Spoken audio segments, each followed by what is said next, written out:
بسم اللہ الرحمن الرحیم۔ پیش خدمت ہے کہانی امرو اور طلسمی مور۔ خواجہ امرو یار اپنے گھوڑے بادل پر سوار ایک بیابان اور اجاڑ جنگل سے گزر رہا تھا۔ اس کے گھوڑے کی دوڑنے کی رفتار بہت تیز تھی اور امرو گھوڑے کے ساتھ یوں چپک کر بیٹھا ہوا تھا جیسے اسے خدشہ ہو کہ وہ گھوڑے سے پھسل کر گر جائے گا۔ امرو یار یونان سے اپنے شہر بصرہ جا رہا تھا۔ چند دن پہلے یونان کا بادشاہ اورنگزیب سردار امیر حمزہ کی دعوت پر بصرہ آیا ہوا تھا اور اس نے 2 راتیں وہاں قیام کیا تھا۔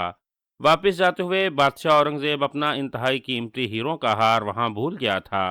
جب ایک کنیز مہمان خانے کی صفائی کرنے گئی تو اسے وہ ہار مل گیا تھا جو اس نے سردار امیر حمزہ کے حوالے کر دیا تھا۔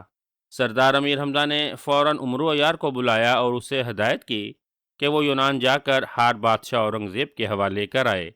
چنانچہ امرو اسی دن اپنے گھوڑے بادل پر سوار ہو کر یونان کی طرف روانہ ہو گیا۔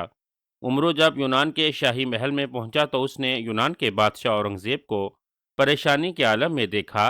امرو نے اس کی پریشانی کی وجہ پوچھی تو اس نے بتایا کہ واپس یونان آتے ہوئے راستے میں اس کا قیمتی ہار گر گیا ہے۔ کافی تلاشی کے باوجود اس کا وہ ہار نہیں ملا۔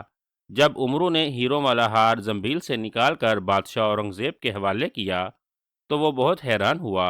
امرو نے بتایا کہ وہ سردار امیر حمزہ کے ہاں اپنا ہار بھول آیا تھا اور اب سردار امیر حمزہ کے حکم پر وہ ہار اسے واپس کرنے آیا ہے۔ تو بادشاہ اورنگزیب سردار امیر حمزہ کی ایمانداری سے بہت متاثر ہوا۔ امرو یار نے بادشاہ اورنگزیب کے شاہی محل میں ایک رات قیام کیا اور صبح ناشتہ کرنے کے بعد اس نے بادشاہ اورنگزیب سے اجازت چاہی اور اپنے گھوڑے بادل پر سوار ہو کر بصرہ کی طرف چل پڑا تھا۔ اس وقت دوپہر ہو رہی تھی اور امرو کی کوشش تھی کہ وہ شام ہونے سے پہلے ہی بصرہ پہنچ جائے اور اسے یقین تھا کہ جس تیز رفتاری سے اس کا گھوڑا بادل دوڑتے ہوئے آگے بڑھ رہا تھا وہ شام تک اسے ضرور بصرہ پہنچا دے گا۔ اچانک امرو چونک پڑا اور سیدھا ہو کر بیٹھ گیا۔ اس نے دیکھا کہ اس کے گھوڑے بادل کی دوڑنے کی رفتار لمحہ با لمحہ کم ہوتی جا رہی تھی اور تھوڑی دور جا کر وہ رک گیا۔ امرو سمجھ گیا کہ اس کا گھوڑا بادل مسلسل دوڑنے سے تھک گیا ہے، اسی لیے وہ رک گیا تھا۔ امرو باغ پکڑے اچھل کر گھوڑے سے نیچے اتر آیا۔ اسے بھی پانی کی شدید پیاس لگی ہوئی تھی، اسی لیے پانی کی تلاش میں وہ ادھر ادھر دیکھنے لگا، مگر دور دور تک اسے پانی کے آثار نظر نہیں آ رہے تھے۔ بادل تم یہیں ٹھہرو، میں پانی تلاش کر کے ابھی آتا ہوں، امرو نے اپنے بادل گھوڑے کی طرف دیکھتے ہوئے کہا۔ گھوڑے بادل نے یوں سر ہلا دیا جیسے وہ امرو کی بات سمجھ گیا ہو۔ امرو نے بھاگ گھوڑے بادل کی پشت پر ڈالی اور پھر ایک سمت بڑھنے لگا۔ جنگل انتہائی ویران اور سنسان پڑا ہوا تھا، جیسے اس جنگل میں کوئی درندہ نہ رہتا ہو۔ تحت نگاہ گھنے درختوں کا سلسلہ پھیلا ہوا تھا۔ تھوڑی دور آنے کے بعد امرو کو پانی کا ایک چشمہ نظر آ گیا تو امرو چشمے کی طرف بڑھنے لگا۔ چشمے کے قریب پہنچ کر امرو نے پہلے خود پانی پیا، پھر زنبیل سے مشکیزہ نکال کر اس میں پانی بھرا اور واپس پلٹ کر اس طرف بڑھ گیا جس طرف اس کا گھوڑا بادل موجود تھا۔ امرو یار کا گھوڑا بادل گھاس چرنے میں مصروف تھا۔ اس کے قریب پہنچ کر امرو نے مشکیزے کا منہ کھول دیا۔ بادل پانی پی لو، امرو نے گھوڑے بادل سے کہا تو بادل نے گھاس کھانا چھوڑ کر مشکیزے میں منہ ڈال کر پانی پینا شروع کر دیا۔ جب گھوڑے بادل نے پانی پی لیا تو امرو نے مشکیزہ واپس زنبیل میں ڈال لیا۔ بادل اب چلیں، امرو نے گھوڑے بادل سے پوچھا تو گھوڑے بادل نے اس بات میں سر ہلا دیا۔ امرو نے باغ پکڑی اور پھر اچھل کر گھوڑے کی پشت پر سوار ہو گیا۔ دوسرے ہی لمحے گھوڑا بادل آگے بڑھنے لگا۔ لمحہ با لمحہ گھوڑے بادل کی رفتار میں تیزی آتی جا رہی تھی، جبکہ امرو گھوڑے بادل پر سوار ادھر ادھر دیکھنے میں مصروف ہو گیا۔ اچانک غیر ارادی طور پر امرو نے آسمان کی طرف دیکھا تو اس کے چہرے پر حیرت بھرے تاثرات چھا گئے۔ دوسرے ہی لمحے امرو نے بے اختیار گھوڑے بادل کی باگ کھینچی تو گھوڑا بادل یک دم رک گیا۔ امرو مسلسل آسمان کی طرف دیکھ رہا تھا۔ آسمان پر ایک گھوڑے کی جسامت جتنا خوبصورت اور رنگ برنگے پروں والا مور اڑتا ہوا ایک طرف جا رہا تھا۔ امرو دلچسپی سے خوبصورت مور کو دیکھ رہا تھا۔ اس نے زندگی میں پہلی بار اتنا خوبصورت اور گھوڑے کی جسامت والا مور دیکھا تھا۔ امرو یار کو رنگ برنگے پروں والا مور بے حد پسند آیا اور اس نے دل میں سوچا اگر یہ خوبصورت مور اس کے پاس آ جائے تو وہ اس پر سوار ہو کر پوری دنیا کی سیر کرے گا۔ خوبصورت مور اڑتا ہوا کافی دور چلا گیا تھا اور آہستہ آہستہ نظروں سے اوجھل ہوتا جا رہا تھا۔ جب وہ نظروں سے اوجھل ہو گیا تو امرو نے زنبیل سے سلیمانی تختی نکال لی تاکہ وہ خوبصورت رنگ برنگے پروں والے مور کے بارے میں معلومات حاصل کر کے اس تک پہنچ سکے۔ سلیمانی تختی، مجھے خوبصورت مور کے بارے میں بتاؤ، وہ کہاں گیا ہے؟ عمرو نے سلیمانی تختی سے مخاطب ہو کر پوچھا۔ اڑنے والا خوبصورت مور ویران جزیرے کی طرف گیا ہے۔ سلیمانی تختی پر الفاظ ابھر آئے۔ کیا خوبصورت مور وہیں ویران جزیرے میں رہتا ہے؟ عمرو نے پوچھا۔ ہاں، وہ بھگڑو جادوگر کے جادو کے زیر اثر ہے اور اسی کے محل میں رہتا ہے۔ سلیمانی تختی پر الفاظ ابھر آئے۔ کیا مطلب؟ کیا طلسمی مور بھگڑو جادوگر کا نہیں ہے؟ عمرو نے چونک کر پوچھا۔ نہیں، وہ طلسمی مور شہزادہ آصف کا ہے، مگر بھگڑو جادوگر نے اسے جادو کے ذریعے اپنا تابع کیا ہوا ہے۔ سلیمانی تختی پر پھر الفاظ ابھر آئے، جنہیں پڑھنے کے بعد عمرو کے چہرے پر الجھن کے تاثرات پھیلتے گئے۔ سلیمانی تختی پر لکھی ہوئی بات اس کی سمجھ میں نہیں آ رہی تھی۔ مجھے تمہاری بات سمجھ نہیں آئی، تفصیل سے بتاؤ۔ عمرو نے کہا، طلسمی مور کا اصل مالک شہزادہ آصف ہے اور وہ ایک نیک دل اور غریبوں کا ہمدرد انسان ہے۔ ایک دن اس نے جنگل میں ایک غریب لکڑہارے کو پریشان حالت میں بیٹھے دیکھا تو اس نے غریب لکڑہارے سے اس کی پریشانی کی وجہ پوچھی۔ تو غریب لکڑہارے نے بتایا کہ اس کی کلہاڑی گم ہو گئی ہے اور لکڑیاں کاٹنے کے لیے اس کے پاس دوسری کلہاڑی نہیں ہے، اور اس کے دو چھوٹے چھوٹے بچے ہیں۔ وہ لکڑیاں کاٹ کر شہر میں بیچ کر اپنے بچوں کا پیٹ پالتا ہے، مگر اب اسے پریشانی ہے کہ وہ بچوں کو کہاں سے کما کر کھلائے گا۔ شہزادہ آصف سے غریب لکڑہارے کی پریشانی دیکھی نہیں گئی تھی تو اس نے فوراً غریب لکڑہارے کو اشرفیاں دے کر کہا کہ وہ فوری طور پر نئی کلہاڑی خرید کر اپنے بچوں کی روزی کمائے۔ اتفاق سے یہ منظر ایک نیک دل بزرگ دیکھ رہے تھے۔ وہ شہزادہ آصف کی رحم دلی سے بہت متاثر ہوئے تھے اور انہوں نے اسے طلسمی مور دیا تھا جو نہ صرف اٹھ سکتا ہے بلکہ انسانی آواز میں بول بھی سکتا ہے۔ شہزادہ آصف چند دن پہلے اپنی بیوی شہزادی نور بانو کے ساتھ طلسمی مور پر سوار سمندر کی سیر کر رہا تھا۔ جب وہ ویران جزیرے کے اوپر سے گزرنے لگے تو بھگڑو جادوگر اپنے محل سے باہر نکلا۔ اس نے جب طلسمی مور دیکھا تو اسے طلسمی مور بہت پسند آ گیا۔ اس نے جادو کے ذریعے طلسمی مور کا رخ اپنی طرف کر دیا۔ شہزادہ آصف نے اس پر تلوار سے حملہ کرنے کی کوشش کی تو بھگڑو جادوگر نے اس کا وار ناکام بنا دیا اور اسے سزا کے طور پر انہیں ایک کمرے میں قید کر دیا۔ سلیمانی تختی پر تفصیل سے لکھا ہوا آ گیا۔ عمرو کی پیشانی پر شکنیں پڑ گئیں۔ بھگڑو جادوگر کے بارے میں بتاؤ، میرا مطلب ہے کہ وہ کیسا جادوگر ہے اور ویران جزیرہ کس طرف واقع ہے؟ عمرو نے چند لمحے سوچ کر سلیمانی تختی سے پھر پوچھا۔ بھگڑو جادوگر ایک وحشی اور خطرناک جادوگر ہے۔ سانپوں کا خون پینا اسے بہت پسند ہے۔ وہ پورا مہینہ بھوکا اور پیاسا رہتا ہے، صرف مہینے کے آخر میں ایک سانپ کا خون پیتا ہے جس سے اس کی پیاس اور بھوک ایک مہینے کے لیے ختم ہو جاتی ہے۔ بھگڑو جادوگر سمندر کے درمیان میں ایک ویران جزیرے پر رہتا ہے جس نے اپنے محل کے گرد جادو کا حصار قائم کر رکھا ہے اور اس کی اجازت کے بغیر کوئی بھی اس کے محل میں داخل نہیں ہو سکتا۔ سلیمانی تختی پر الفاظ ابھر آئے جنہیں پڑھ کر عمرو کے چہرے پر اب سنجیدگی کے ساتھ غصے کے تاثرات بھی پھیل گئے۔ اسے بھگڑو جادوگر پر غصہ آ رہا تھا جس نے طلسمی مور کو حاصل کرنے کے بعد شہزادہ آصف اور شہزادی نور بانو کو قید کر دیا تھا۔ عمرو یار نے مزید کوئی سوال نہ کیا اور سلیمانی تختی زنبیل میں ڈال کر سوچنے لگا کہ اسے کیا کرنا چاہیے۔ کیا اسے واپس بصرہ جانا چاہیے یا شہزادہ آصف اور شہزادی نور بانو کو بھگڑو جادوگر کی قید سے رہائی دلانی چاہیے؟ عمرو چونکہ عیار ہونے کے علاوہ ایک رحم دل اور غریب پرور انسان بھی تھا، اسی لیے اس نے فیصلہ کر لیا کہ اسے شہزادہ آصف اور شہزادی نور بانو کو بھگڑو جادوگر کی قید سے رہائی دلا کر بھگڑو جادوگر کو سزا دینی چاہیے۔ چنانچہ عمرو نے اپنے گھوڑے بادل کا رخ موڑا اور بصرہ جانے کی بجائے سمندر کی طرف بڑھنے لگا۔ ویران جزیرہ سمندر کے درمیان میں بنا ہوا تھا۔ یہ صرف نام کا ہی ویران جزیرہ تھا، ورنہ یہ جزیرہ بہت بڑا اور سرسبز و شاداب تھا۔ ویران جزیرے پر بے شمار درخت، پھول اور ہر طرف سبز گھاس اگی ہوئی تھی۔ جزیرے کے چاروں طرف بلند و بالا درخت بھی تھے اور ایک بڑے پہاڑ کے دامن میں ایک سرخ رنگ کا محل بنا ہوا تھا جس کا مالک بھگڑو جادوگر تھا۔ بھگڑو جادوگر دنیا کا خطرناک اور طاقتور جادوگر تھا۔ وہ دنیا سے الگ تھلگ رہنا چاہتا تھا، اسی لیے اس نے اپنے رہنے کے لیے ویران جزیرے کا انتخاب کیا تھا اور اپنا محل ویران خانے میں بنایا تھا۔ بھگڑو جادوگر انتہائی خوفناک شکل و صورت کا مالک تھا۔ اس کا چہرہ لمبا اور آنکھیں بڑی بڑی تھیں۔ اس کے منہ سے دو لمبے لمبے دانت باہر نکلے ہوئے تھے جو اس کی شکل کو مزید خوفناک بنا رہے تھے۔ اس کے سر کے بال بے تحاشا بڑے ہوئے تھے۔ اس نے اپنے گلے میں 3 انسانی کھوپڑیاں پہنی ہوئی تھیں۔ بگڑو جادوگر ایک وحشی جادوگر تھا۔ سانپوں کا خون اسے بہت پسند تھا اور پورا مہینہ وہ بھوکا اور پیاسا رہتا تھا۔ وہ مہینے میں ایک بار سانپ پکڑ کر اس کی گردن میں دانت گھاڑ کر خون پیتا تھا، جس سے اس کی پیاس اور بھوک ختم ہو جاتی تھی۔ بگڑو جادوگر بہت ضدی تھا۔ وہ جس چیز کو ایک بار حاصل کرنے کا ارادہ کر لیتا تھا تو پھر کچھ بھی ہو جاتا وہ اسے ہر حالت میں حاصل کرتا تھا۔ چند دن پہلے یمن کا شہزادہ آصف اپنی بیوی شہزادی نور بانو کے ساتھ طلسمی مور پر سوار سمندر کی سیر کر رہا تھا۔ اس وقت بگڑو جادوگر اپنے محل کے صحن میں ٹہر رہا تھا جب طلسمی مور ویران جزیرے کے اوپر سے گزر رہا تھا۔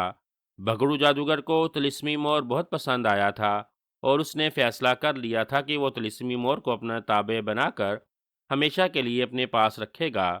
چنانچہ اس نے فوراً جادو کا عمل کر کے اپنے ہاتھ کی انگلی کے اشارے سے طلسمی مور کا رخ اپنے محل کی طرف کر دیا اور طلسمی مور آگے جانے کی بجائے بگڑو جادوگر کے محل کے صحن میں اتر آیا۔ شہزادہ آصف نے بگڑو جادوگر سے پوچھا تھا کہ وہ کون ہے اور اس نے کیوں ان کے طلسمی مور کو اپنے محل میں اتارا ہے۔ بگڑو جادوگر نے شہزادہ آصف کو اپنے بارے میں بتایا اور کہا کہ اسے طلسمی مور پسند آ گیا ہے، اسی لیے وہ طلسمی مور اس کے حوالے کر دے، مگر شہزادہ آصف نے انکار کر دیا۔ بگڑو جادوگر کو شہزادہ آصف کا انکار پسند نہ آیا تھا۔ اسی وقت شہزادہ آصف نے نیام سے تلوار نکال کر بگڑو جادوگر پر حملہ کر دیا تھا، مگر بگڑو جادوگر کی آنکھوں سے شعاعیں نکل کر شہزادہ آصف پر پڑی تو شہزادہ آصف کے قدم وہیں زمین پر جم گئے اور اس کی تلوار ٹکڑے ٹکڑے ہو کر فضا میں بکھر گئی۔ یہ دیکھ کر شہزادی نور بانو گھبرا گئی اور اس نے بگڑو جادوگر کی منتیں کیں کہ وہ بے شک مور اپنے پاس رکھ لے لیکن شہزادہ آصف کو چھوڑ دے، مگر بگڑو جادوگر نے شہزادی نور بانو کی بات ماننے کی بجائے ان دونوں کو ایک کمرے میں قید کر دیا تھا اور اب انہیں بھوکے پیاسے قید ہوئے 2 دن ہو گئے تھے۔ اسی وقت بگڑو جادوگر اپنے کمرے میں تخت پر بیٹھا طلسمی مور کا انتظار کر رہا تھا جو اس کے دوست شمران جادوگر کو طلسم ہوشربا میں چھوڑنے گیا ہوا تھا۔ شمران جادوگر اس کا بچپن کا دوست تھا۔ وہ بگڑو جادوگر کو اپنی شادی میں شرکت کی دعوت دینے آیا تھا۔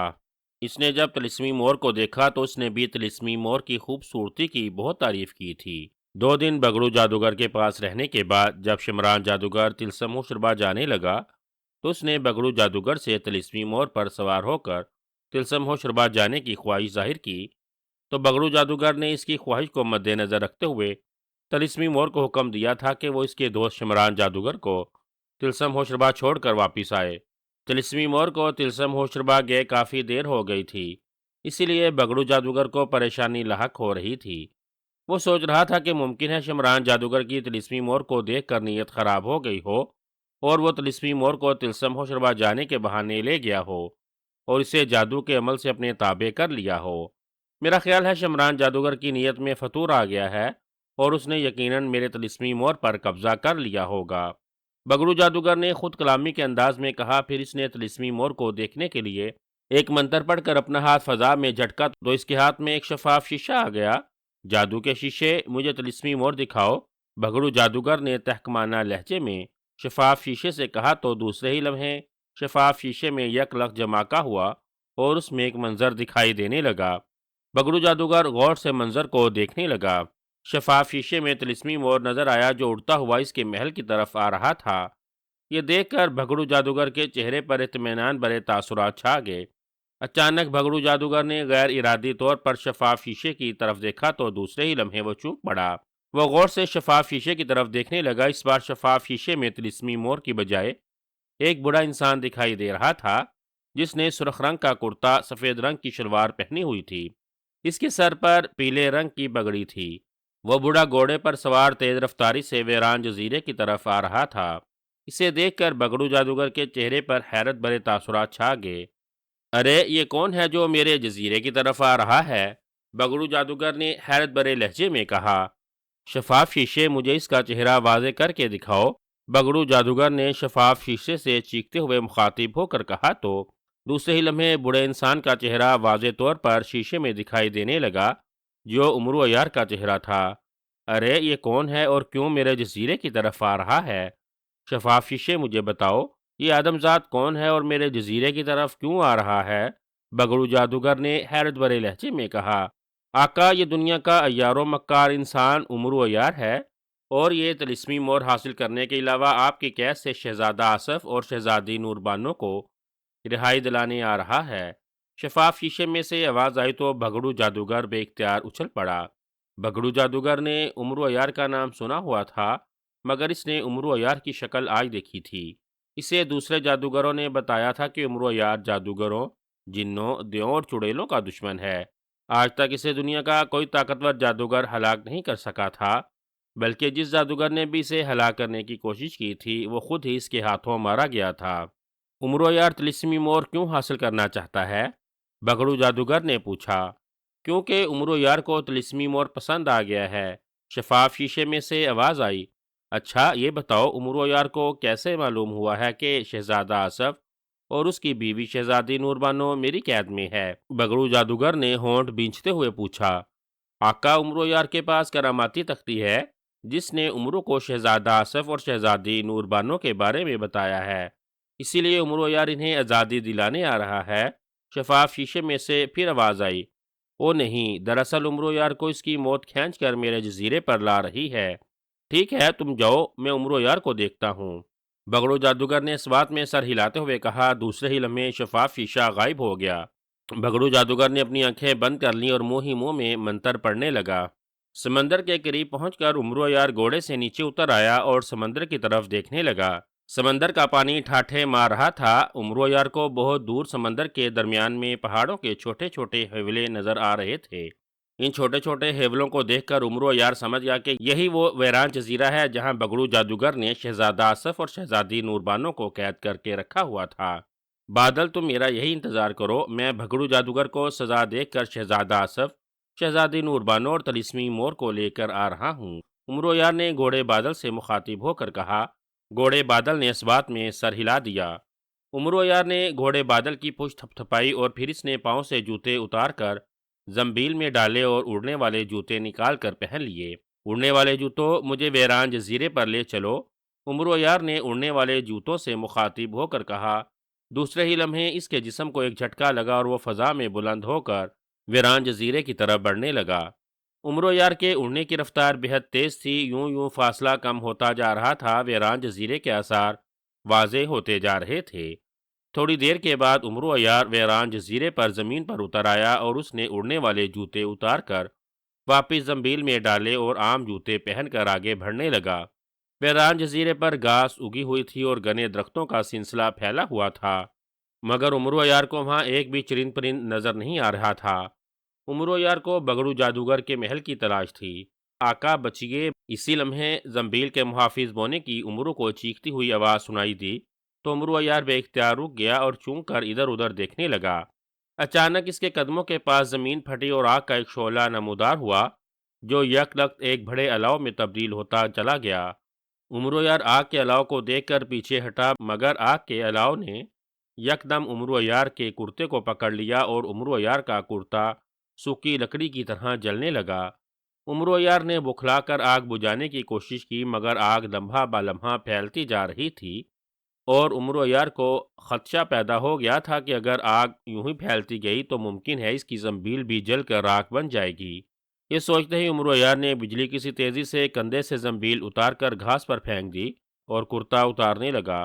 کرتا اتارنے کے دوران عمرو یار کے ہاتھ اور جسم کا کچھ حصہ جھلس گیا تھا، مگر عمرو یار نے ہمت نہ ہاری۔ اس نے جیسے ہی جلتا ہوا کرتا زمین پر پھینکا، آگ یکدم بجھ گئی، جبکہ اس دوران کرتا جل کر راکھ ہو گیا تھا۔ عمرو یار سوچ رہا تھا اگر وہ بر وقت کرتا نہ اتارتا تو یقیناً اس کی زنبیل اور اس کا جسم بھی جل جاتا۔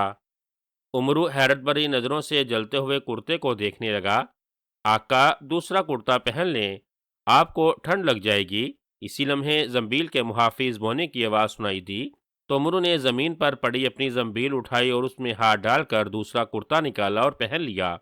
محافظ بونے، اگر تم بروقت نہ بتاتے تو میں آج آگ میں جل کر ہلاک ہو جاتا۔ عمرو یار نے مسکراتے ہوئے کہا۔ آقا، آپ کو ہر خطرے سے آگاہ کرنا میرا فرض ہے، محافظ بونے نے مؤدبانہ لہجے میں جواب دیا۔ محافظ بونے، میرا خیال ہے بگڑو جادوگر کو جزیرے پر میری آمد کی اطلاع مل گئی ہے، اس لیے اس نے مجھے ہلاک کرنے کے لیے یہ آگ کا الاؤ بھیجا تھا۔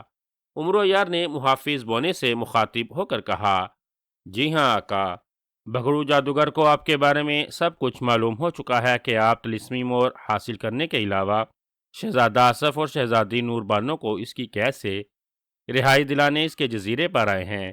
محافظ بونے نے جواب دیا، او اس کا مطلب ہے کہ وہ مزید مجھے نقصان پہنچانے کی کوشش بھی کر سکتا ہے؟ عمرو نے پریشانی کے عالم میں کہا، جی ہاں آقا، اسی لیے آپ اس سے ہوشیار رہیے، محافظ بونے نے کہا۔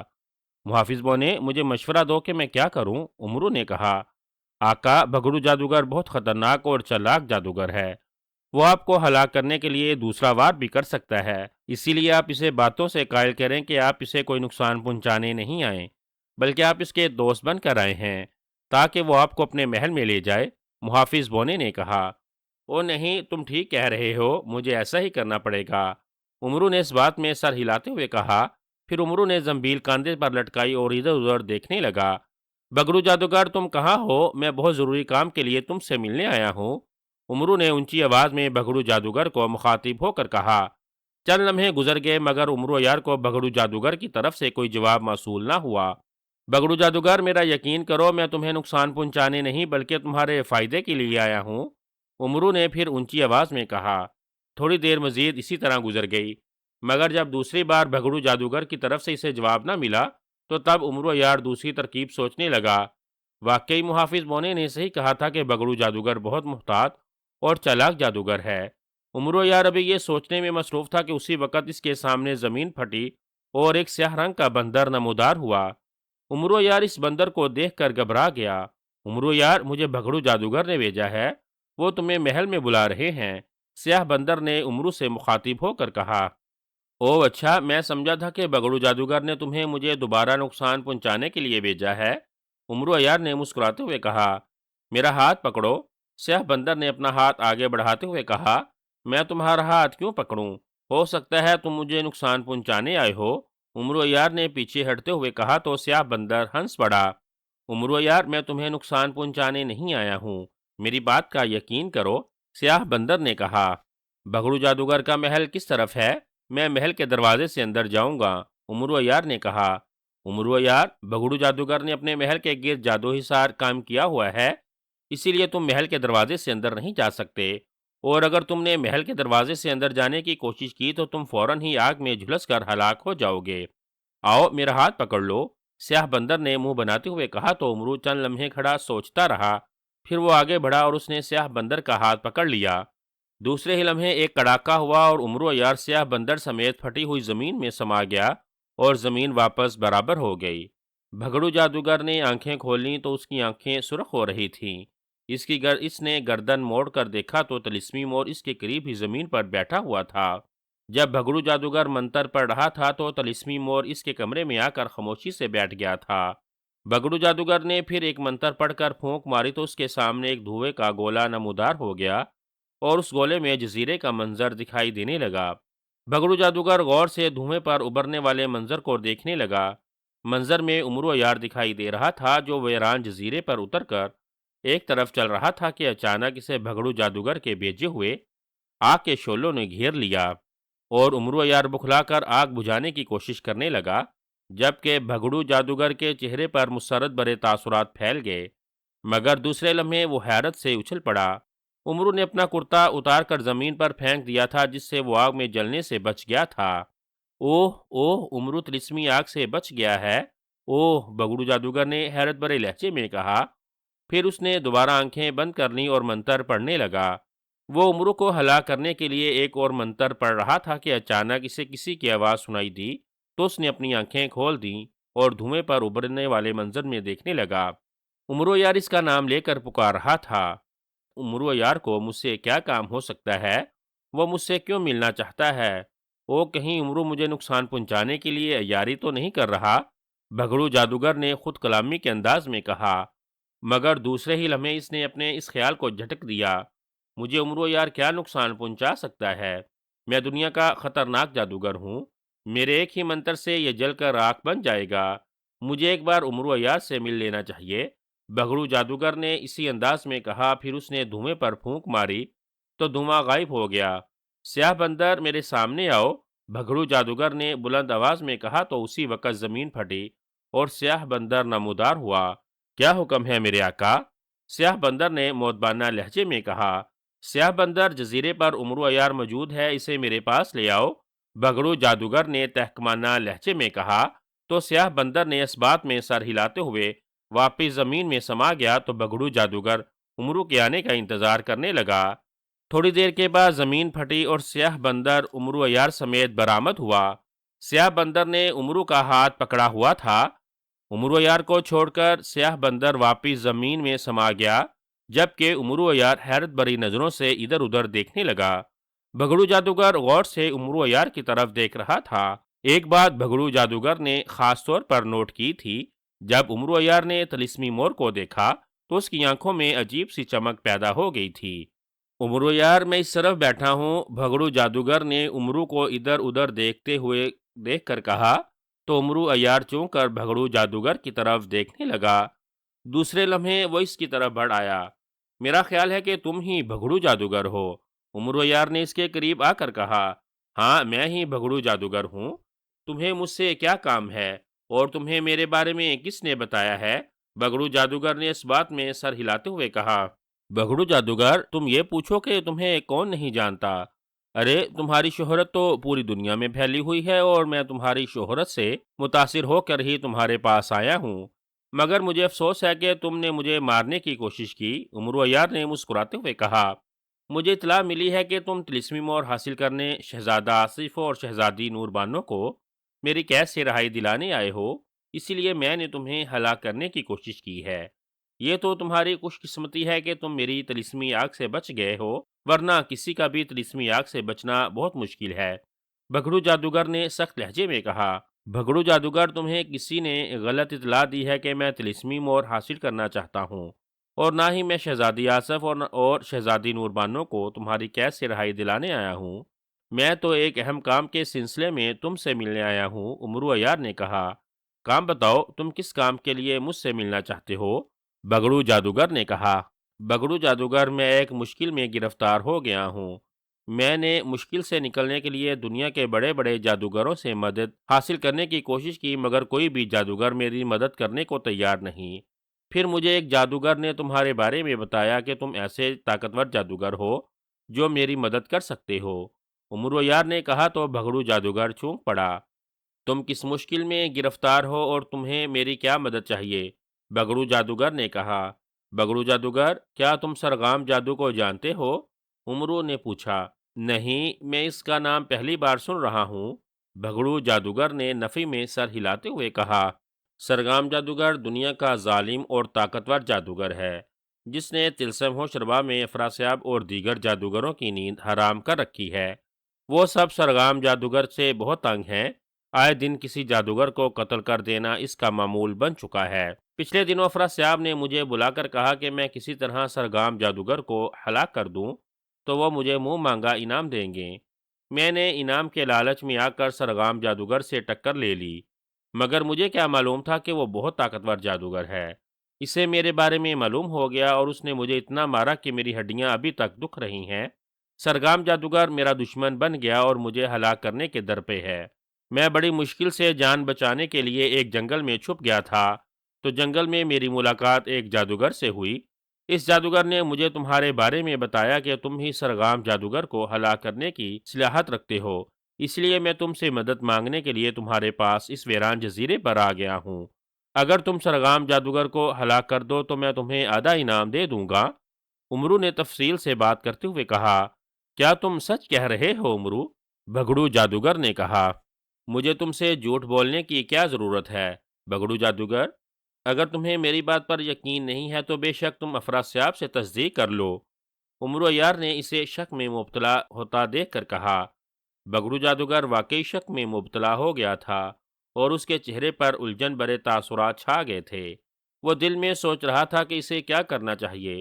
ہو سکتا ہے کہ عمرو یار اس سے جھوٹ بول رہا ہو اور اسے باتوں میں الجھا کر پھٹکا رہا ہو۔ یہ بھی ہو سکتا ہے عمرو یار کی بات درست ہو اور وہ واقعی اس سے مدد مانگنے آیا ہو۔ کیا سوچ رہے ہو بھگڑو جادوگر؟ عمرو یار کی آواز سنائی دی تو بھگڑو جادوگر چونک کر اسے دیکھنے لگا۔ کچھ نہیں، بھگڑو جادوگر نے کہا۔ بگڑو جادوگر: میرا خیال ہے تمہیں میری بات پر شک ہو رہا ہے، اسی لیے تم تصدیق کرنا چاہتے ہو۔ امرو عیار نے کہا، ہاں میں پہلے تصدیق کروں گا، تاکہ اگر تم جھوٹ بول رہے ہو تو میں تمہیں اس کی سخت سزا دوں گا، کیونکہ میں تمہارے بارے میں جانتا ہوں۔ تم جادوگروں کے سخت دشمن ہو، تم ان کے دوست کیسے بن سکتے ہو؟ بگڑو جادوگر نے اس بات میں سر ہلاتے ہوئے کہا، ٹھیک ہے تم تصدیق کر لو۔ امرو نے لاپرواہی کے انداز میں کہا تو بگڑو جادوگر نے آنکھیں بند کر لیں۔ اس نے دل ہی دل میں ایک منتر پڑھا تو اس کی بند آنکھوں میں افراسیاب کا چہرہ ابھر آیا۔ آقا، آپ کی خدمت میں بھگڑو جادوگر کا سلام ہو۔ بھگڑو جادوگر نے کہا، تمہارا سلام قبول ہوا، آج کیسے یاد کر لیا تم نے مجھے؟ افراسیاب نے کہا، آقا میں امرو یار کے بارے میں تصدیق کرنا چاہتا ہوں۔ بگڑو جادوگر نے کہا تو اسے افراسیاب چونکتا ہوا دکھائی دیا۔ امرو یار کے بارے میں کیا تصدیق کرنا چاہتے ہو؟ کیا امرو یار تمہارے پاس پہنچا ہوا ہے؟ افراسیاب نے پوچھا۔ جی ہاں آقا، امرو یار اس وقت میرے سامنے موجود ہے۔ اس نے مجھے بتایا ہے کہ سرگام جادوگر نے آپ کو اور آپ کی رایا کو بہت تنگ کر رکھا ہے، اور اسے ہلاک کرانے کے لیے آپ نے امرو یار کی خدمات حاصل کی ہیں، مگر جب امرو یار اسے ہلاک نہیں کر سکا تو وہ میرے پاس مدد مانگنے کے لیے آ گیا ہے۔ بگڑو جادوگر نے تفصیل سے بتایا تو افراسیاب ایک بار پھر چونک پڑا۔ بگڑو جادوگر: امرو یار نے تم سے جھوٹ بولا ہے۔ تلسم ہو شربا میں سرگام نامی جادوگر کوئی نہیں ہے، وہ یقیناً کسی اور مقصد کے تحت تمہیں ہلاک کرنے آیا ہوگا۔ اگر تم اپنی زندگی چاہتے ہو تو اسے فوراً ہلاک کر دو، اسی میں تمہاری سلامتی اور بھلائی ہے۔ افراسیاب نے کہا تو بھگڑو جادوگر کا غصے سے چہرہ سرخ ہو گیا۔ بہتر آقا، میں ابھی سے ہلاک کرتا ہوں، بھگڑو جادوگر نے دان پیستے ہوئے کہا۔ اور ہاں، امرو یار کو ہلاک کرنے کے بعد اس کی موت کی تصدیق کر لینا کہ واقعی مر گیا ہے، کیونکہ امرو یار بہت مکار اور عیار انسان ہے۔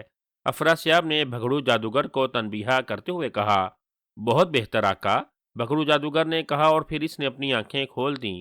اس کی آنکھیں سرخ ہو رہی تھیں۔ اس نے غضبناک نظروں سے امرو عیار کی طرف دیکھا، مگر دوسرے ہی لمحے وہ حیرت سے اچھل کھڑا ہو گیا۔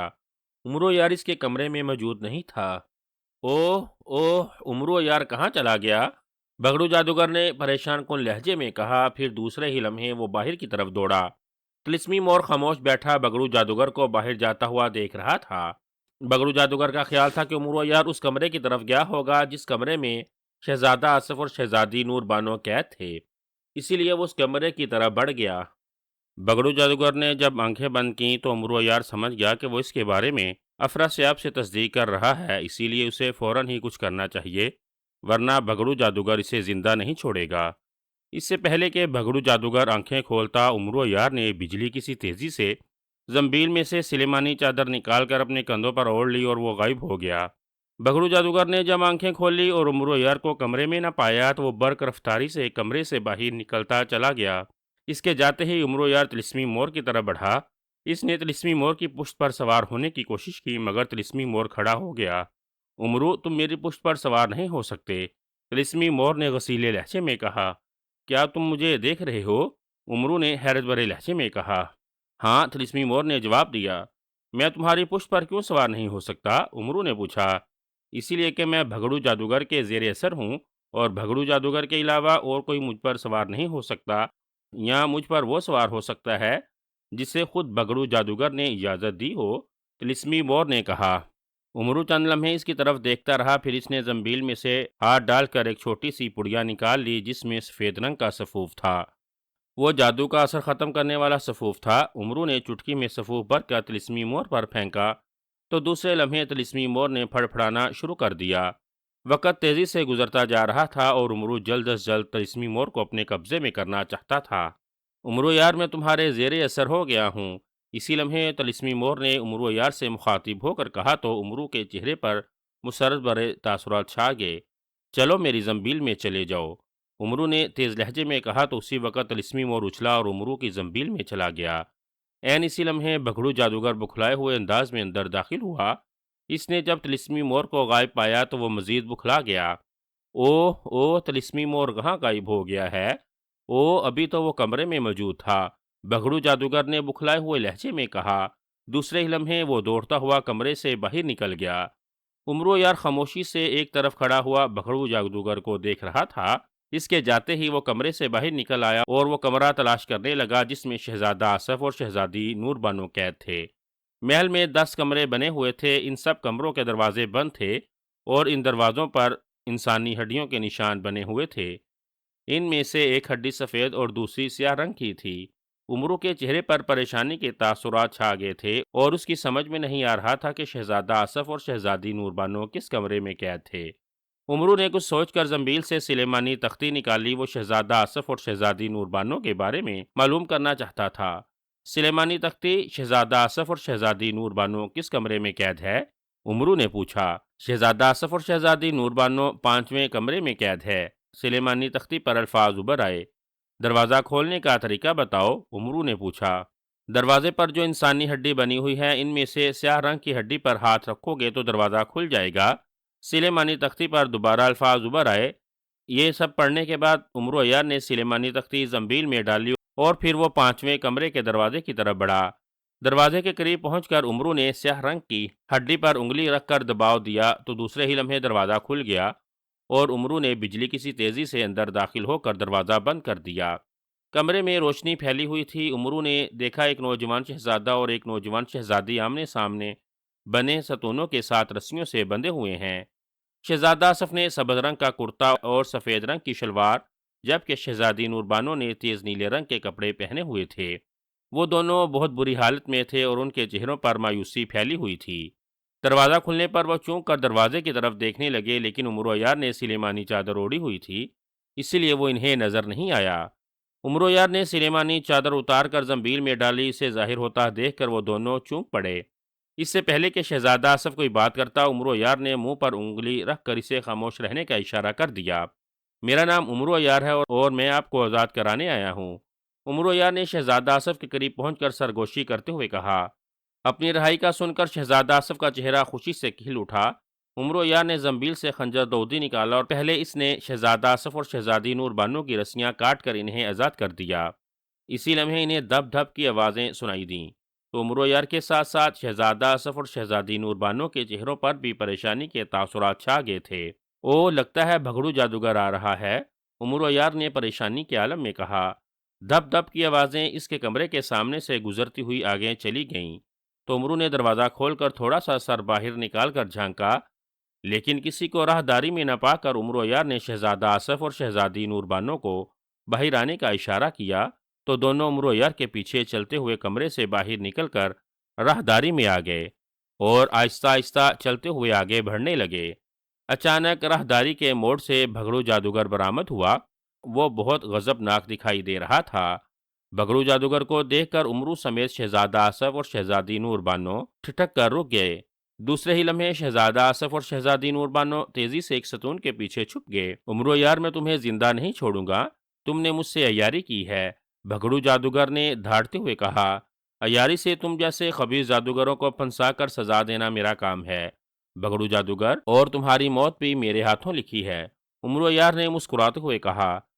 میں تمہاری طوطے کی طرح گردن مروڑ دوں گا امرو عیار، تم میری طاقت سے واقف نہیں ہو۔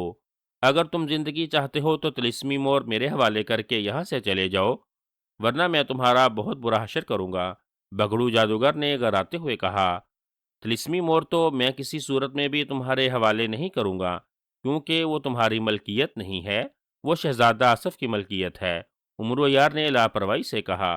ٹھیک ہے امرو عیار، تم یوں نہیں مانو گے، میں تمہاری گردن مروڑتا ہوں، بھگڑو جادوگر نے آگ بگولا ہوتے ہوئے کہا۔ پھر اس نے اپنا ہاتھ امرو عیار کی طرف جھٹکا تو اس کے ہاتھوں کی انگلیوں سے کڑکتی بجلیاں نکل کر امرو عیار کی طرف بڑھیں، مگر اس دوران امرو عیار زنبیل میں سے طلسمی گولی نکال کر اپنے منہ میں ڈال چکا تھا، جس کی وجہ سے کڑکتی بجلیاں نقصان پہنچانے کی بجائے اس کے جسم کے آر پار ہو گئیں اور امرو عیار کو کچھ نہ ہوا، بلکہ وہ مسکراتے ہوئے بھگڑو جادوگر کی طرف دیکھتا رہا۔ یہ بجلیوں نے تمہیں کیوں نہیں جلایا؟ یہ بھگڑو جادوگر نے حیرت بھری نظروں سے امرو کو دیکھتے ہوئے کہا۔ اس نے پھر اپنا ہاتھ امرو کی طرف جھٹکا تو اس بار بھی کڑکتی بجلیاں امرو کا کچھ بھی نہ بگاڑ سکیں۔ اب تو بھگڑو جادوگر گھبرا گیا اور حیرت و پریشانی سے اس کا برا حال ہو گیا۔ شاید اس کے وہم و گمان میں بھی نہ تھا کہ اس کا جادو ناکام ہو جائے گا۔ اوہ اوہ، یہ میرا جادو تم پر اثر کیوں نہیں کر رہا؟ اوہ، میرے جادو کو کیا ہو گیا ہے؟ بھگڑو جادوگر نے بکھلائے ہوئے لہجے میں کہا۔ تم میرا کچھ بھی نہیں بگاڑ سکتے بھگڑو جادوگر، جتنا چاہے جادو کر لو، عمرو یار نے مسکراتے ہوئے کہا، مگر بھگڑو جادوگر نے اس کی بات کا کوئی جواب نہ دیا۔ عمرو یار نے زنبیل سے تلوار حیدری نکالی اور بھگڑو جادوگر کی طرف بڑھائی، مگر اسی لمحے بھگڑو جادوگر نے خود پر پھونک ماری تو وہ دھواں بن کر فضا میں تحلیل ہو گیا۔ اس کے غائب ہوتے ہی شہزادہ آصف شہزادی نور بانو ستون کے پیچھے سے نکل کر عمرو کے قریب آ گئے۔ بھگڑو جادوگر اگر فرار نہ ہوتا تو میں نے اس کی گردن اڑا دینی تھی، عمرو نے دان پیستے ہوئے کہا۔ عمرو یار، بھگڑو جادوگر کہاں فرار ہو گیا ہے؟ شہزادہ آصف نے عمرو یار سے پوچھا۔ شہزادہ آصف، بھگڑو جادوگر کہیں نہیں گیا، وہ اسی محل میں ہے، بس وہ مجھ پر حملہ کرنے کا طریقہ تلاش کر رہا ہے، عمرو یار نے کہا۔ عمرو یار، بھگڑو جادوگر کا تم پر جادو اثر کیوں نہیں کر رہا تھا؟ شہزادی نور بانو نے کہا۔ کیونکہ میں نے منہ میں طلسمی گولی رکھی ہوئی ہے، جس کی وجہ سے اس کا کوئی بھی جادو مجھ پر اس وقت تک اثر نہیں کر سکتا جب تک طلسمی گولی میرے منہ میں رہے گی، عمرو نے مسکراتے ہوئے کہا۔ پھر اس نے منہ کھول کر زبان پر رکھی ہوئی گولی دکھا دی۔ عمرو یار، کیا طلسمی مور تمہارے پاس ہے؟ شہزادہ آصف نے پوچھا۔ ہاں، طلسمی مور میرے پاس ہے اور میرے زیر اثر ہے، عمرو نے مسکراتے ہوئے کہا۔ تم نے اسے کہاں چھپا رکھا ہے؟ شہزادہ آصف نے پوچھا۔ طلسمی مور میری زنبیل میں ہے اور اسے زنبیل میں سے میرے علاوہ کوئی اور نہیں نکال سکتا، عمرو نے اپنی زنبیل کی طرف اشارہ کرتے ہوئے کہا تو شہزادہ آصف نے حیران ہوتے ہوئے اس بات میں سر ہلا دیا۔ اب ہم محل سے باہر کیسے نکلیں گے؟ بھگڑو جادوگر نے اپنے محل کے چاروں طرف جادو کا حصار قائم کیا ہوا ہے، شہزادہ آصف نے کہا۔ خدا ہماری مدد کرے گا، آؤ میرے ساتھ، عمرو نے یقین بھرے لہجے میں کہا۔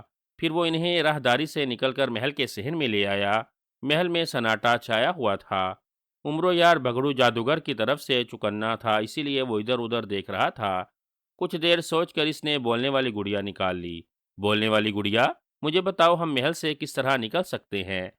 کیونکہ بھگڑو جادوگر نے محل کے چاروں طرف سے جادو کا حصار قائم کیا ہوا ہے، عمرو نے بولنے والی گڑیا سے کہا۔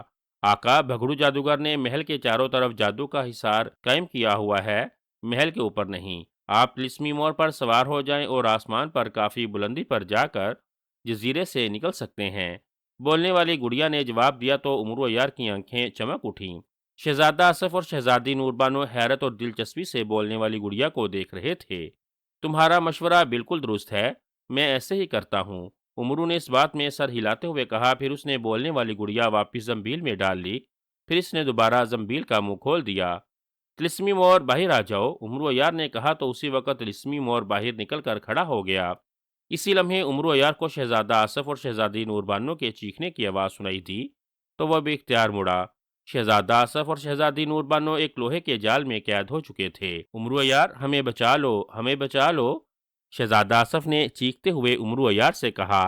انہیں جال میں قید دیکھ کر عمرو یار سمجھ گیا کہ یقیناً بھگڑو جادوگر نے انہیں جال میں قید کر دیا ہے۔ اب عمرو یار کے پاس اتنا وقت نہ تھا کہ وہ شہزادہ آصف اور شہزادی نور بانو کو جال سے رہائی دلا سکتا، اسی لیے وہ اچھل کر مور پر سوار ہو گیا۔ طلسمی مور، جال کو بھی اڑا کر جزیرے سے دور لے چلو، عمرو نے تیز لہجے میں طلسمی مور سے مخاطب ہو کر کہا۔ بہت بہتر میرے آقا، طلسمی مور نے مؤدبانہ لہجے میں کہا، اور پھر اس نے فضا میں بلند ہو کر ایک ہاتھ سے جال اٹھایا اور دوسرے ہی لمحے وہ تیزی سے فضا میں بلند ہوتا چلا گیا۔ محل سے کافی بلندی پر پہنچ کر وہ ایک سمت اڑنے لگا۔ طلسمی مور کے اڑنے کی رفتار بہت تیز تھی اور وہ بھگڑو جادوگر کے محل سے کافی دور آ گیا تھا۔ عمرو یار نے طلسمی مور کی گردن مضبوطی کے ساتھ پکڑی ہوئی تھی، ابھی وہ ویران جزیرے کی حدود میں ہی تھے۔ طلسمی گولی عمرو یار نے مسلسل منہ میں رکھی ہوئی تھی اور وہ خوش تھا کہ اس نے نہ صرف طلسمی مور حاصل کر لیا تھا بلکہ وہ شہزادہ آصف اور شہزادی نور بانو کو بھی بھگڑو جادوگر کی قید سے نکال کر لے جا رہا تھا۔ طلسمی مور نے مضبوطی کے ساتھ جال اپنے ایک پنجے میں پکڑا ہوا تھا۔ اچانک طلسمی مور کے اڑنے کی رفتار سست ہونے لگی تو عمرو یار چونک پڑا۔ اس دوسرے ہی لمحے مور آگے جانے کی بجائے زمین کی طرف جانے لگا۔ ارے طلسمی مور، تم نیچے کیوں جا رہے ہو؟ جزیرے سے باہر کیوں نہیں جا رہے؟ عمرو یار نے چونکتے ہوئے کہا۔ طلسمی مور مسلسل نیچے زمین کی طرف جا رہا تھا۔ عمرو یار، نیچے زمین پر دیکھو، مجھے بھگڑو جادوگر اپنے جادو کے زور سے نیچے کھینچ رہا ہے، طلسمی مور نے کہا تو عمرو یار نے بے اختیار زمین کی طرف دیکھا تو دوسرے ہی لمحے وہ چونک پڑا۔ او، یہ کمبخت بھگڑو جادوگر کہاں سے آ گیا ہے؟ عمرو نے جھک کر نیچے دیکھتے ہوئے کہا۔ جزیرے کے کنارے پر بھگڑو جادوگر کھڑا تھا۔ اس نے اپنا ہاتھ اوپر کیا ہوا تھا، جس کی وجہ سے طلسمی مور آگے بڑھنے کی بجائے نیچے جا رہا تھا۔ امرو کے چہرے پر پریشانی کے تاثرات چھا گئے تھے۔ وہ سمجھ گیا تھا کہ طلسمی مور بھگڑو جادو کے زیر اثر آ گیا ہے، جس کی وجہ سے وہ زمین کی طرف جا رہا تھا۔ طلسمی مور، کیا تم بھگڑو جادوگر کے زیر اثر ہو گئے ہو؟ امرو یار نے طلسمی مور سے پوچھا۔ ہاں امرو یار، میں بھگڑو جادوگر کے زیر اثر ہوتا جا رہا ہوں اور اس کا جادو مجھے آگے بڑھنے نہیں دے رہا۔ طلسمی مور نے بے بسی سے کہا۔ اوہ اوہ، یہ تو بہت برا ہو رہا ہے، امرو یار نے پریشانی کے عالم میں کہا۔ فاصلہ لمحہ با لمحہ کم ہوتا جا رہا تھا۔ پھر جیسے ہی طلسمی مور جزیرے کے کنارے پر زمین کے قریب پہنچا تو بھگڑو جادوگر نے اپنا منہ کھول کر امرو عیار کی طرف پھونک ماری تو اس کے منہ سے دو انسانی کھوپڑیاں نکل کر امرو عیار کی طرف بڑھیں، اور پھر جیسے ہی وہ امرو عیار کے جسم سے ٹکرائیں تو دوسرے ہی لمحے دونوں کھوپڑیاں چیختی ہوئی زمین پر گر گئیں، لیکن امرو عیار کو کچھ بھی نہ ہوا۔ بگڑو جادوگر نے جب اپنا وار ناکام جاتا ہوا دیکھا تو پھر اس نے منہ کھول کر امرو عیار کی طرف پھونک ماری تو دو اور انسانی کھوپڑیاں اس کے منہ سے نکل کر امرو عیار کی طرف بڑھیں، لیکن وہ کھوپڑیاں بھی امرو عیار کے جسم سے ٹکرا کر زمین پر گر گئیں۔ طلسمی مور نے جزیرے کی پتھریلی زمین کے قریب پہنچ کر جال زمین پر رکھ دیا تھا۔ پھر امرو عیار بھی طلسمی مور سے نیچے اتر آیا۔ بگڑو جادوگر، کوئی اور وار کرنا چاہو تو وہ بھی کر لو، تاکہ کوئی اور وار کرنے کی حسرت تمہارے دل میں نہ رہے، امرو عیار نے غصیلے لہجے میں کہا تو بگڑو جادوگر امرو عیار کی بات سن کر آگ بگولا ہو گیا۔ امرو یار، اب تک تم میرے ہر وار سے بچتے رہے ہو، مگر اب نہیں بچ سکو گے۔ میرے خوفناک پالتو اژدہے تمہارا خون چوس لیں گے، بگڑو جادوگر نے غصیلے لہجے میں کہا۔ اچھا، کہاں ہے تمہارے اژدہے؟ انہیں بھی بلا لو، امرو عیار نے طنزیہ لہجے میں کہا۔ بگڑو جادوگر نے پھر منتر پڑھ کر امرو عیار کی طرف ہاتھ جھٹکا تو اس کے ہاتھوں کی انگلیوں میں سے اژدہے نکل کر پھنکارتے ہوئے بجلی کی سی تیزی سے امرو عیار کی طرف لپکے۔ وہ اژدہے اتنے خوفناک تھے کہ انہیں دیکھ کر شہزادہ آصف اور شہزادی نور بانو بھی گھبرا گئے اور وہ یہی سمجھے کہ اب امرو عیار ان کے وار سے نہیں بچ سکے گا، لیکن جیسے ہی اژدہے امرو عیار کے جسم سے ٹکرائے تو اژدہے جل کر فوراً ہی راکھ کی صورت میں فضا میں بکھر گئے اور ان کی راکھ دھواں بن کر فضا میں غائب ہو گئی۔ اپنے پالتو اژدہوں کا یہ حال دیکھ کر بگڑو جادوگر بھی خوف زدہ ہو گیا اور گھبراہٹ امیز نظروں سے امرو عیار کی طرف دیکھنے لگا، جبکہ امرو عیار کے چہرے پر طنزیہ مسکراہٹ ابھر آئی تھی۔ امرو عیار نے بجلی کی سی تیزی سے زنبیل میں ہاتھ ڈال کر تیر کمان نکال لیا۔ تیر کمان دیکھ کر بگڑو جادوگر کی آنکھیں خوف کی شدت سے پھٹنے لگیں۔ وہ دل میں سوچ رہا تھا کہ امرو عیار سے مقابلہ کرنا اس کے بس کی بات نہیں ہے۔ اگر اس نے اپنی زندگی بچانی ہے تو اسے وہاں سے فرار ہو جانا چاہیے، ورنہ امرو عیار اسے موت کے گھاٹ اتار دے گا۔ دوسرے ہی لمحے بگڑو جادوگر تیزی سے مڑا اور اس نے ایک طرف دوڑ لگا دی۔ بگڑو جادوگر، رک جاؤ، بھاگ کر کہاں جا رہے ہو؟ آؤ میرے ساتھ مقابلہ کرو، امرو عیار نے طنزیہ لہجے میں کہا۔ مگر بگڑو جادوگر نے رکنا تو درکنار، اس نے پیچھے مڑ کر بھی نہیں دیکھا۔ وہ اس طرح بھاگتا ہوا جا رہا تھا جیسے موت اس کے پیچھے لگی ہو۔ بھاگنے تو میں بھی تمہیں نہیں دوں گا بگڑو جادوگر، امرو عیار نے دانت پیستے ہوئے کہا۔ امرو عیار نے تیر کمان میں لگایا اور بگڑو جادوگر کا نشانہ لینے لگا۔ اس سے پہلے کہ بگڑو جادوگر کسی چٹان کے پیچھے غائب ہوتا، امرو عیار نے تیر چھوڑ دیا اور سنسناہٹ کی آواز کے ساتھ ہی تیر بگڑو جادوگر کی گردن میں پیوست ہو گیا۔ دوسرے ہی لمحے بگڑو جادوگر کے حلق سے دل خراش چیخ نکلی اور اس کے قدم یوں رک گئے جیسے پتھریلی زمین نے اس کے پاؤں جکڑ لیے ہوں۔ بگڑو جادوگر تیر کھائے امرو عیار کی طرف مڑا۔ امرو عیار، تم نے مجھے تیر مار دیا ہے، تم، بگڑو جادوگر نے ہکلاتے ہوئے کہا۔ ابھی اس کی بات پوری نہ ہوئی تھی کہ امرو عیار نے دوسرا تیر چلا دیا جو بگڑو جادوگر کے حلق میں لگا اور اس کی آواز اس کے حلق میں پھنس کر رہ گئی۔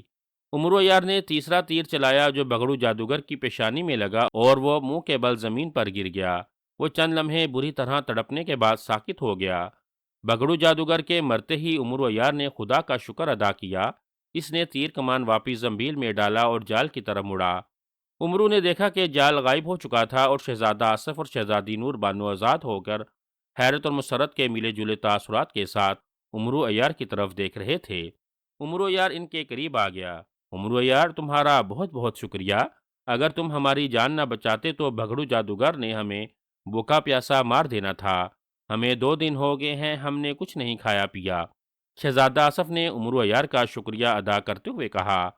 اوہ، بگڑو جادوگر نے آپ کے ساتھ ظلم کیا ہے۔ میرے پاس پانی ہے، وہ آپ پی لیں۔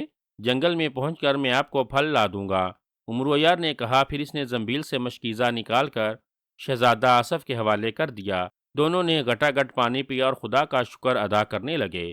امرویار نے مشکیزہ واپس زنبیل میں ڈالا اور پھر وہ تینوں طلسمی مور پر سوار ہو کر جنگل میں آ گئے، جہاں انہوں نے پھلوں سے اپنی بھوک مٹائی۔ تھوڑی دیر کے بعد وہ پھر طلسمی مور پر سوار ہوئے اور یمن کی طرف بڑھ گئے۔ شاہ یمن نے اپنے بیٹے شہزادہ آصف اور بہو شہزادی نور بانو کو زندہ سلامت دیکھ کر بہت خوش ہوئے۔ شہزادہ آصف نے شاہ یمن کو ساری بات بتا دی، جس پر شاہ یمن نے امر عیار کو اپنے ملک کے آدھے خزانے کے ساتھ ساتھ طلسمی مور بھی انعام میں دے دیا۔ تو خوشی سے امر عیار کی باتیں کھل گئیں اور وہ طلسمی مور پر سوار ہو کر اپنے ملک کی طرف روانہ ہو گیا۔